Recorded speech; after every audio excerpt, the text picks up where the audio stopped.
back in 1995, while Cleveland was all gearing up for the big concert for the Rock and Roll Hall of Fame held at the stadium in early September, WOIO transformed their newscast into 5 episodes called Rock on Cleveland.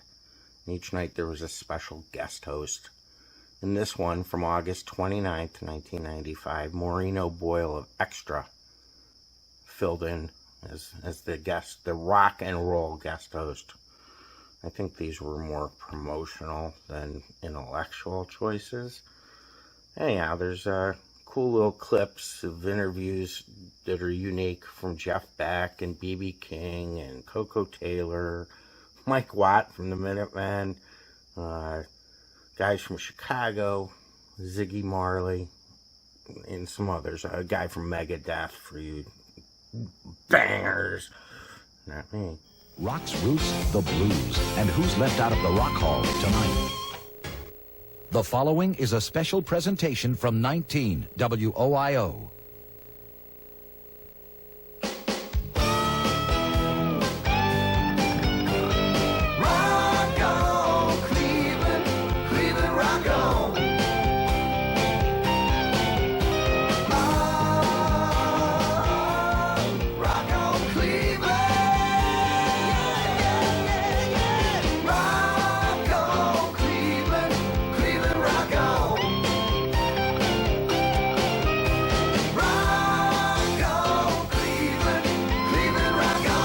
Coming to you live from the North Coast Harbor, home of the Rock and Roll Hall of Fame.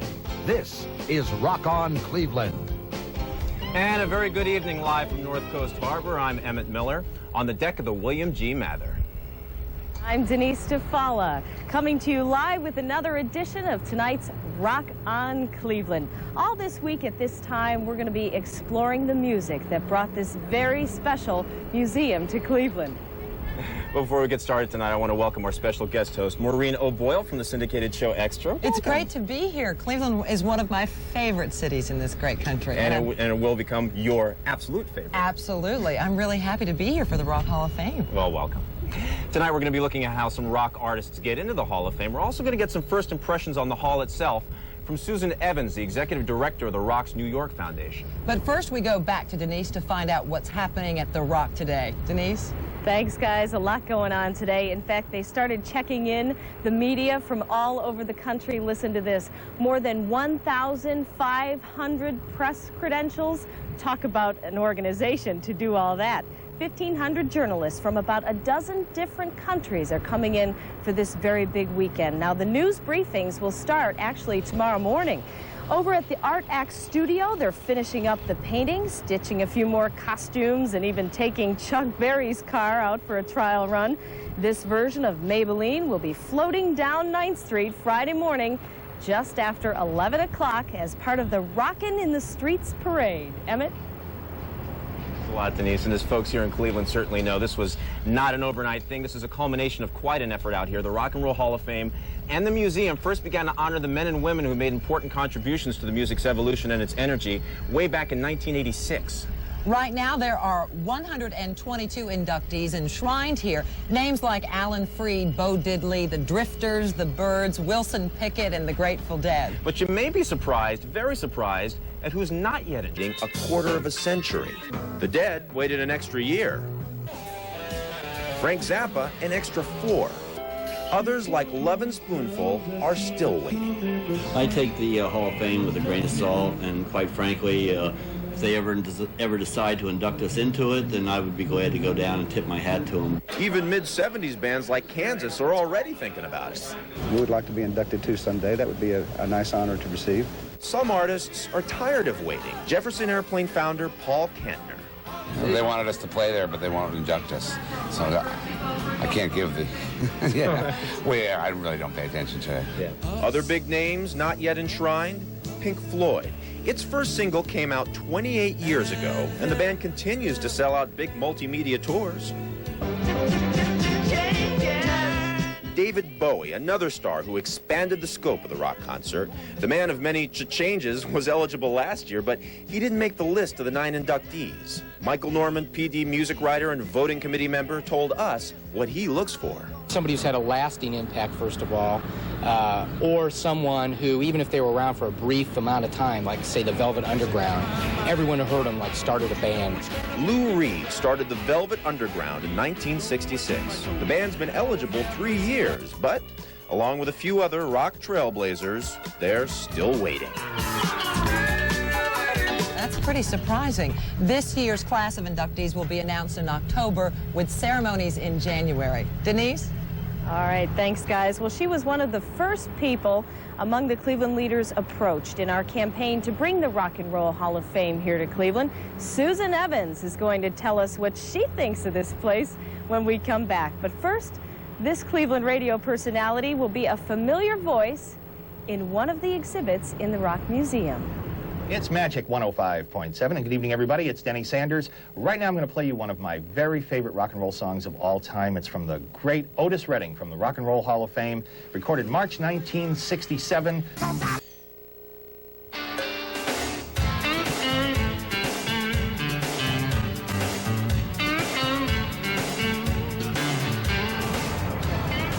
Well, the idea to create a Rock and Roll Hall of Fame and Museum came about back in 1983. And a group of influential figures in the music industry created what's called the Rock and Roll Hall of Fame Foundation. And one of those figures is now the executive director of that foundation. She is, of course, Susan Evans. And tonight, she shares her feelings about the museum and its finished home.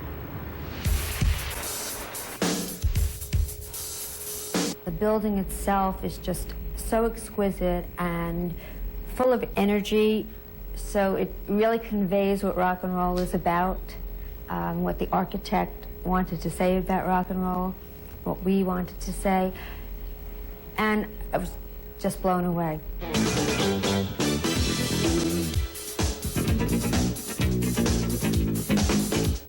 When we visited Cleveland and we started getting to know the community and political leaders that met with us and told us why they thought this museum should be in Cleveland, we realized that Cleveland was the perfect partner for us.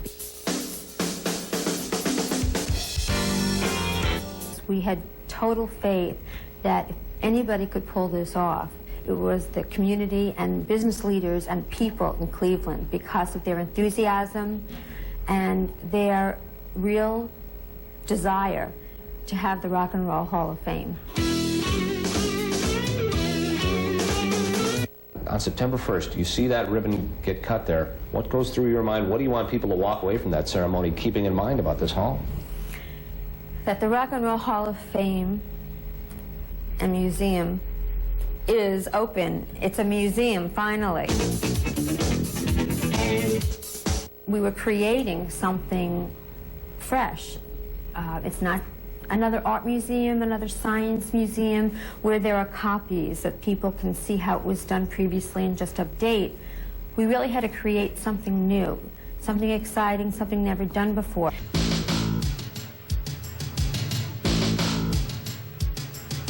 We really had to work long and hard to make sure that this was a great show.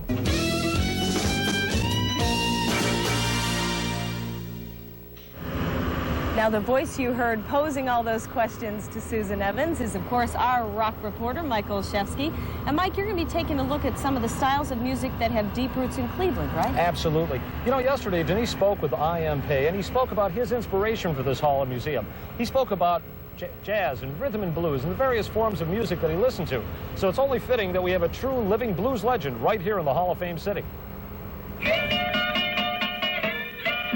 blues has its roots in the rural South. It was the one way out of back-breaking work in the fields. Well, the music has endured. Modern blues players are a lot more traditional than you might think. When it gets to be, you know, kind of late at night, everybody's had a few drinks in a club, that's the time you should be playing this music. This music sounds better in a smaller environment. And these artists say we have a treasure, a legend, right in our own backyard. You know, you guys have one of the greatest blues musicians in the world here in Cleveland, who's lived here for many years, Robert Jr. Lockwood. and you should be proud of him. He's a great natural resource. Sure is. Lockwood's mother was married to Robert Johnson, one of the Rock Hall's first inductees. Robert Jr. even played with the master. Lockwood came to Cleveland to work in a number of different jobs outside of music, and he struggled to play in a city with no real blues scene.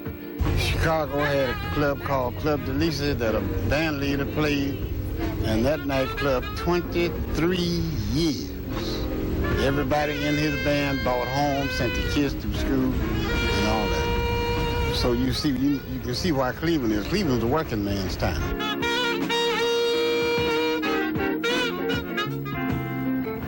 Well, things are changing here in the Rock and Roll Hall of Fame city, and of course, Cleveland has another important link to the blues world. We'll examine that coming up a little later in the program. Right now, let's go back to Emmett Miller at the William Mather. All right, thanks a lot, Mike. You know, Maureen, you live in Los Angeles, in that area. That's another kind of a cornerstone for the music industry, isn't it? It sure is, and not only Hollywood for movies, but also for music. There's a real alternative music scene going on there now. As we see on the radio every day, we hear the music coming out of the Hollywood Sunset Strip area. Lots of alternative bands. So this must really get your blood pumping. Oh, this is fabulous. Well, I'll tell you what, the public here in Cleveland's going to get its first chance to take a trip through the museum on Saturday morning at about 10 a.m. But there are a lot of other exciting things going on in town this week before that happens. That's right. When we come back, we'll tell you all about it after a break.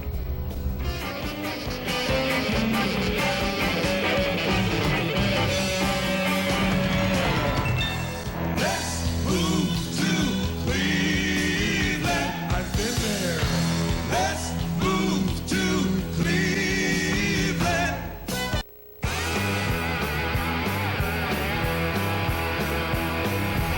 And welcome back live to the William G. Mather. I'm Emmett Miller along with Maureen O'Boyle. Hi. This week in celebration of the Hall of Fame Museum's grand opening, there are going to be concerts and parties, art shows, car shows, all of this stuff revolving around rock and roll. Gretchen Carlson is here to fill us in on those events. What's happening, Gretchen? Well, Maureen, the excitement of the Rock Hall opening is rubbing off on a lot of other folks, too. And you know what that means? That means that Cleveland is going to be host to a whole lot of other activities going on this weekend. Now, one indication that Cleveland is really rocking, just take a look at all of these cars parked in this parking lot here down in the flats. And that's a pretty good indication, because usually on a summer night down here in the flats, there's lots of cars, especially tonight here at Shooters, because America the Band is going to be broadcasting a show down here live beginning at 10 o'clock. Now, I went through this parking lot just to see who else was coming to the Rock and Roll Hall of Fame opening. License plates from Florida, from Maryland. And come over here, I just want to show you this one here, even from another country.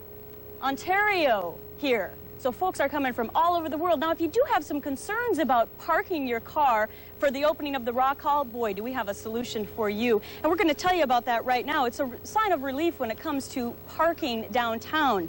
The Galleria downtown has just announced it's going to start a shuttle service to and from the hall. Also, there's a car show going on. The Super Vets Rock and Roll Car Show is coming to Cleveland on Labor Day down here in the flats. And a little lesson on rock and roll history. You can go to the Cleveland Public Library beginning on Thursday and running through Saturday from 9 to 6, rock and roll history. So there you have it. So much going on. All I can say is this is a great time to be living in Cleveland. Back to you, Denise. It certainly is, Gretchen. And of course, we all want to know, should we bring an umbrella with us come Friday for the big opening day? Julie? Actually, I think all you're going to need is some Windex to wash all those windows on the Rock and Roll Hall of Fame. It's going to be gorgeous on Friday, but we've got a little bit of weather activity coming in before then. Looks like maybe a shower or a thunderstorm tomorrow, late in the afternoon, and on Thursday. But Friday, Saturday, and Sunday, temperatures look like they're going to be right around normal and lots of sunshine. Beautiful. Couldn't ask for anything Great better. Forecast. Cleveland wouldn't do anything other than that for this for this event. All right, Emmett, Maureen? I like vacuuming and dusting, but I don't like to do windows. Can you imagine the squeegee you're going to need? I saw the guys up there this morning. They were all tied up and working really hard. You can't pay us enough, I'll tell you. Listen, this was one of the earliest influences of rock and roll. Yes, and we're talking about the blues. And as you'll see in just a minute, we have an important historical tie to that music here in Cleveland. We'll be back with that in a minute.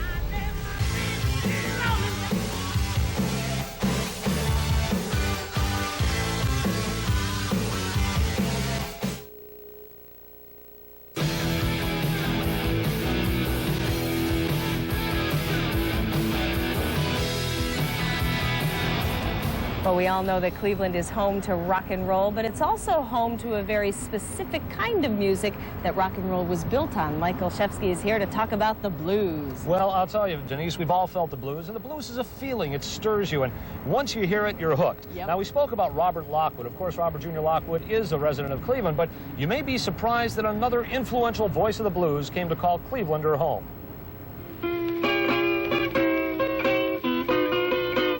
Many classic blues players never left the South or played only to minority audiences. I see it a little queen of face. But the music had heart, which stirred the souls of white and black audiences. I heard of a guy playing single string blues on an electric guitar called T-Bone Walker. I went crazy for the guitar. I've been crazy ever since. Well, I saw T-Bone on a very, very early 50s TV show, and I don't remember ever even hearing rock and roll at that time.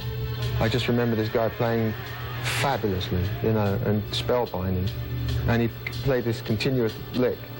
It got through to me because it was the same thing over and over. And he kept playing, and then he unstrapped his guitar while he was still playing the lick, picked his amp out and walked off. I thought that was the coolest thing. And that's really the first sort of precursor to Jimi Hendrix by about 20 years. It's not just the guitar licks, the voices grab you as well.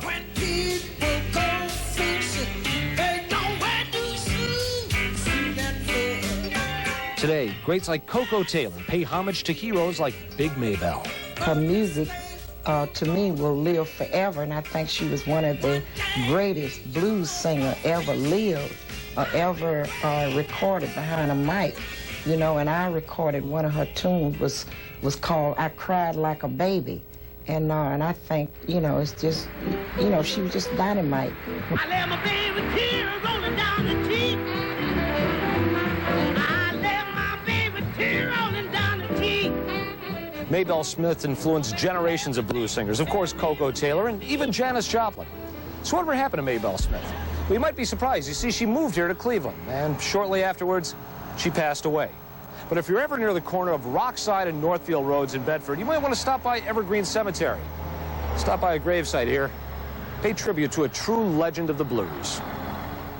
Unbelievable that she's from right here in Cleveland. I wish I could sing like that. What a tremendous voice she has. You know, we talked about exclusives yesterday, and we have another piece of information for you. Actually, a few of them. You might be excited about this. Number one, we found out that John Cougar Mellencamp is going to open the Rock and Roll Hall of Fame show this Saturday. So you can imagine the response he's going to get from the audience. Right. Not only that, but we also have learned that Iggy Pop and Lou Reed are practicing with Soul Asylum, and they're going to perform Lou Reed's classic song, Sweet Jane. It's going to be very exciting. Oh, my gosh. An incredible weekend on tap. Absolutely. All righty. Emmett? Thanks, Denise. And by the way, a lot of people wish they could sing like you. A lot of performers have come through Cleveland this summer. Many of them have been here before, and not surprisingly, a bunch of them say that they find this to be their favorite place to play. We asked many of them about their memories of playing here in Cleveland.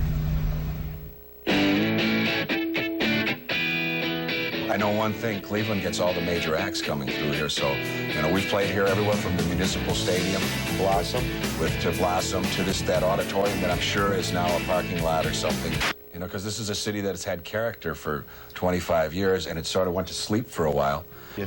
One of the first times I played here was in '82, and it was at the Agora, but it was downstairs. They had this thing called the Pop Shop, and upstairs the Romantics were playing in red leather. We were playing with Black Flag. Oh, it was great.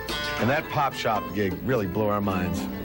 We have good memories. We played at this place many times before, and always have a good vibes, good people, you know, so happy memories.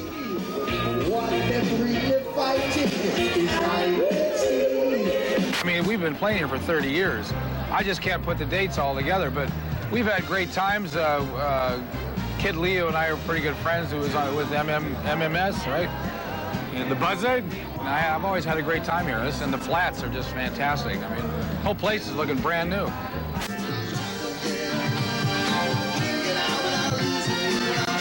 The very first time we played out here, and I knew nothing about Cleveland, was at the Agora, I guess back in '76, something like that, '77. And they were incredible. It was like playing in front of our hometown Asbury Park audience, and no other audience was quite that berserk. Dave and I were talking on the way over here tonight about some of our early shows that we did here. One of the theaters here, some little club down by the river years ago that we've really honed our chops here coming through Cleveland year after year after year. And everybody comes through here. There's all the jokes about Cleveland. Oh, hey, I don't want to go there or whatever. And I've never heard anybody from our side, any of the bands say, hey, you know what, we're going to skip Cleveland this year because it's a drag. You know, it's actually amazing to hear some of their memories, too, because when the Rock Hall of Fame and the process to bring it to Cleveland was underway, everybody wanted it to come here. Well, everyone in Cleveland, obviously, but the whole town came together in a big culmination for it. That's wonderful. It's incredible. Really terrific. We're going to wrap things up in just a few minutes. Stay with us. Rock On Cleveland is sponsored by your Northeast Ohio Ford dealers. Your Ford dealers are winning Ohio over. Best Cuts, we've got your style. Molson Ice from Canada, the land where ice was born. Galleria at Erie View, East 9th and St. Clair downtown. And Best Buy. Some places are known for great music. Best Buy is one of them.